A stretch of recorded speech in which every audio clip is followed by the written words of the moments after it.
आप देख रहे हैं स्वराज टुडे न्यूज, हर खबर पर हमारी नजर। मुंगेली जिले के लोरमी विकासखंड अंतर्गत ग्राम कोसाबाड़ी में अपनी मां के साथ घर के आंगन में सो रही 7 वर्षीय लाली वैष्णव 13 अप्रैल की आधी रात रहस्यमय ढंग से लापता हो गई थी। अभी मासूम लाली की तलाश चल ही रही थी कि 9 मई को घर से लगभग 300 मीटर की दूरी पर मरघट के पास ही खेत पर एक नर कंकाल मिला, जिसे मुंगेली पुलिस ने अपने कब्जे में लेकर लापता बच्ची के माता पिता के साथ नर कंकाल के डीएनए टेस्ट के लिए भेजा था।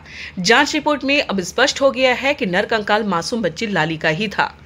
इस पूरे मामले में 2 संदेहियों की ब्रेन मैपिंग भी हो चुकी है और अब बच्ची के माता पिता के साथ उसकी भाभी का भी नार्को टेस्ट कराया जाएगा।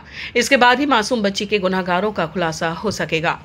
पुलिस ने तांत्रिक क्रिया को लेकर भी संदेह व्यक्त किया था, लिहाजा एक तांत्रिक को भी हिरासत में लेकर पूछताछ की जा रही है।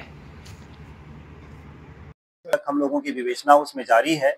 हाल ही में चूंकि हम लोगों को अस्थि मिला हुआ था और उस पर हम लोगों ने पोस्टमार्टम रिपोर्ट के पश्चात में डीएनए जांच के लिए फोरेंसिक भेजा था। फोरेंसिक हम लोगों को रिपोर्ट प्राप्त हो चुका है, जिसमें फोरेंसिक से प्राप्त रिपोर्ट के आधार पर डीएनए मतलब लाली जो डीएनए है वह उस बच्ची और उसके माता पिता दोनों से मैच हो गया है।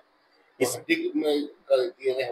जी, उसके चूंकि इस स्कल की जो दांत वाला पार्ट है, जो दांत वाला डीएनए है, उसे पूरी तरह से मैच हो गया है, जिससे प्रमाणित होता है कि जो अस्थि पुलिस को हम लोगों को प्राप्त हुआ था वह उसी बच्ची की है। इस बारे में चूंकि ये काफी क्रिटिकल केस है और इस पर हम लोगों ने काफी लोगों से पूछताछ किया है और इस पर हम लोगों ने साइंटिफिक चीजों का काफी ज्यादा सहारा लिया है। इसके लिए हम लोगों ने पॉलीग्राफ एंड ब्रेन मैपिंग का सहारा लिया है और हम लोगों ने इसमें नार्को टेस्ट के लिए भी हम लोगों ने प्रोसीजर को आगे बढ़ाया है।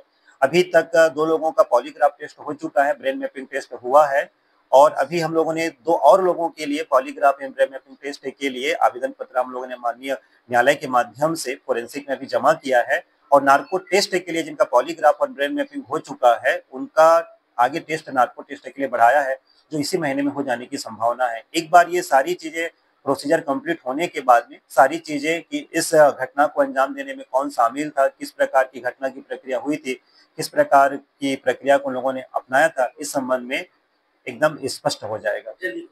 पुलिस का प्रयास है कि जल्द से जल्द इस पर हम लोग पहुंच करके जितना जल्दी हो सके इस पर हम लोग खुलासा करें।